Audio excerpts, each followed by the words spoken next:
Hi സുഹൃത്തുക്കളെ, പുതിയൊരു വീഡിയോയിലേക്ക് എല്ലാവർക്കും സ്വാഗതം. അപ്പോൾ ഇന്ന് ഞാൻ നിങ്ങൾക്ക് പരിചയപ്പെടുത്തി തരുന്നത് ഒരു ഔഷധ സസ്യത്തെയാണ്.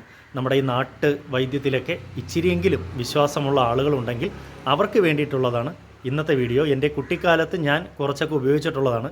എൻ്റെ ഓർമ്മ ശരിയാണെങ്കിൽ എൻ്റെ അമ്മുമ്മ ഒരുപാട് തവണ ഉപയോഗിച്ച് വിജയിപ്പിച്ച ഒരു മരുന്നാണിത്, അല്ലെങ്കിൽ ഒരു സസ്യമാണിത്.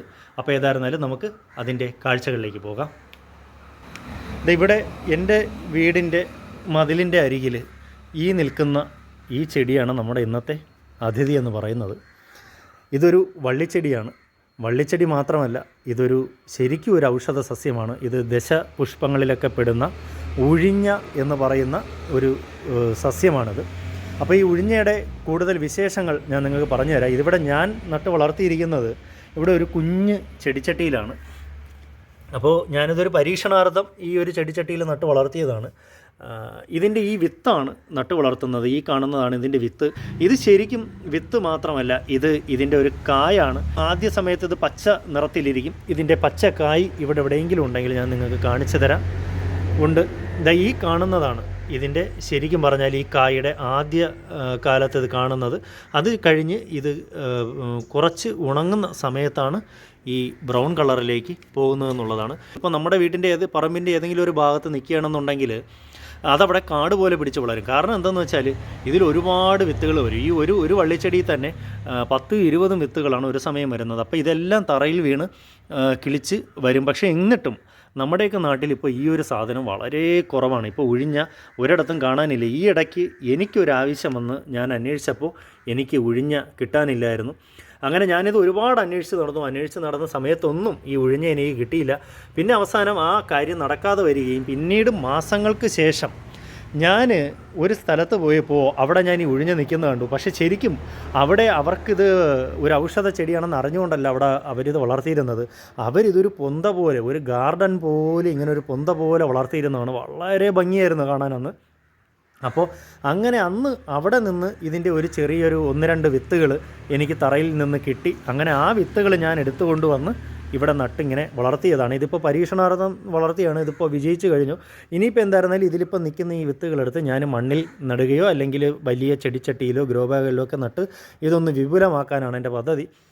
ഇനി ഇതിൻ്റെ ഔഷധ ഗുണങ്ങൾ എന്തൊക്കെയാണെന്ന് ഞാൻ പറഞ്ഞുതരാം. ഇത് പ്രധാനമായിട്ട് ഉപയോഗിക്കുന്നത് ആർത്രൈറ്റിസ് പോലുള്ള അസുഖങ്ങൾക്കാണ്. മാത്രവുമല്ല, ഇത് ഈ ചൂടുകാലത്ത് നമ്മുടെ ശരീരത്തിൻ്റെ ചൂട് മാറ്റാനായിട്ട്, ഉഷ്ണം മാറ്റാനായിട്ട് ഇത് വെള്ളത്തിലിട്ട് തിളപ്പിച്ച് കുടിക്കാറുണ്ട് ആളുകൾ. ഈ പിത്തത്തിൻ്റെ ഈ പിത്തം കൂടുതലുള്ള ആളുകൾക്കിത് വെള്ളത്തിലിട്ട് തിളപ്പിച്ച് കുടിക്കുന്നത് വളരെ നല്ലതാണ്. എൻ്റെ കുട്ടിക്കാലത്ത് ഞാനും ഉപയോഗിച്ചിട്ടുണ്ട്. പ്രധാനമായും വീട്ടിൽ എൻ്റെ അമ്മുമ്മയാണ് ഇതിൻ്റെ പ്രധാനമായിട്ട് ഉപയോഗിച്ചിരുന്നത്. അമ്മുമ്മയുടെ കൈക്ക് ചെറിയ വലിച്ചിലുണ്ടായിരുന്നു, കൈയിൻ്റെ കുഴയുടെ ഭാഗത്തുള്ള ഞരമ്പിന്. അപ്പോൾ ആ ഞരമ്പിൻ്റെ വലിച്ചിലിന് എൻ്റെ അമ്മുമ്മ ഉപയോഗിച്ചിരുന്നത് ഈ ഉഴിഞ്ഞയാണ്. അമ്മുമ്മ ഇതെങ്ങനെയാണ് ഉപയോഗിക്കുന്നതെന്ന് പറഞ്ഞുതരാം. ഇതെന്ന് വെച്ചാൽ 3 ഇതളുകളോട് കൂടിയ ഒരു തണ്ടാണ് ഇതിന് കാണുന്നത്. അപ്പോൾ ഇതിൻ്റെ എല്ലാ ഭാഗത്തും ഇങ്ങനെ തന്നെയാണ് 3 ഇതളുകളോട് കൂടിയ ഈ ഒരു പോർഷൻ കാണും.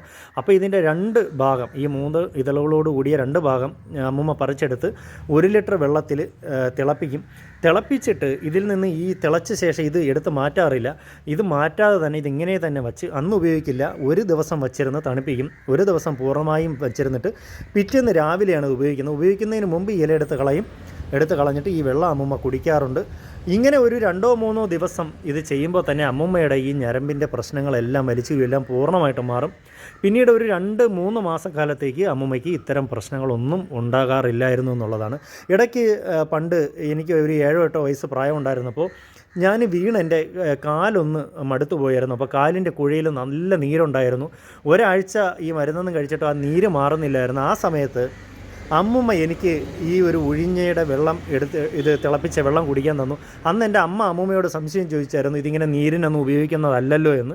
പക്ഷേ എന്നിട്ടും എൻ്റെ അമ്മുമ്മ നിർബന്ധപൂർവ്വം എനിക്കിതിൻ്റെ ഈ മരുന്ന് തന്നായിരുന്നു. ഇനി അതിൻ്റെ ബലം കൊണ്ടാണെന്ന് അറിയില്ല, 2 ദിവസത്തിനകം തന്നെ എൻ്റെ കാലിലെ നീര് പൂർണ്ണമായും മാറി ഞാൻ വീണ്ടും കളി തുടങ്ങിയിരുന്നു എന്നുള്ളതാണ്. അപ്പോൾ അതാണ് എൻ്റെ ഓർമ്മകളിൽ ഈ ഉഴിഞ്ഞ എന്ന് പറയുന്നത് ഇത് ഈ ദശപുഷ്പങ്ങളിൽ പ്രധാനമായിട്ടുള്ള ഒരു ചെടിയാണ് ഈ ഉഴിഞ്ഞ എന്ന് പറയുന്നത്.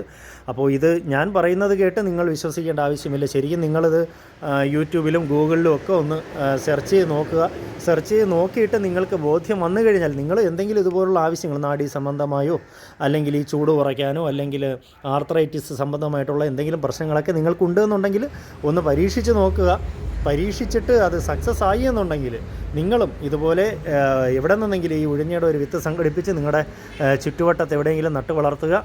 അങ്ങനെ നട്ടു വളർത്തിയാൽ നമ്മുടെ വീട്ടിലും നമ്മുടെ വീട്ടുപരിസരത്തും ഒരു ഔഷധ ചെടി കൂടി ഉണ്ടായി എന്നുള്ളതാണ്. ഇത് മാത്രമല്ല, ഇത് ഈ ഉഴിഞ്ഞ എന്ന് പറയുന്ന സസ്യം ഹോമിയോപ്പതിയിൽ ഒരുപാട് മെഡിസിനുകൾ ഉണ്ടാക്കാനായി ഉപയോഗിക്കുന്നുണ്ട്. ഞാനീ പറഞ്ഞ ഉപയോഗങ്ങളല്ലാതെ ഒരുപാട് മെഡിസിനൽ ഉപയോഗങ്ങൾ ഇതിലുണ്ടാവാം.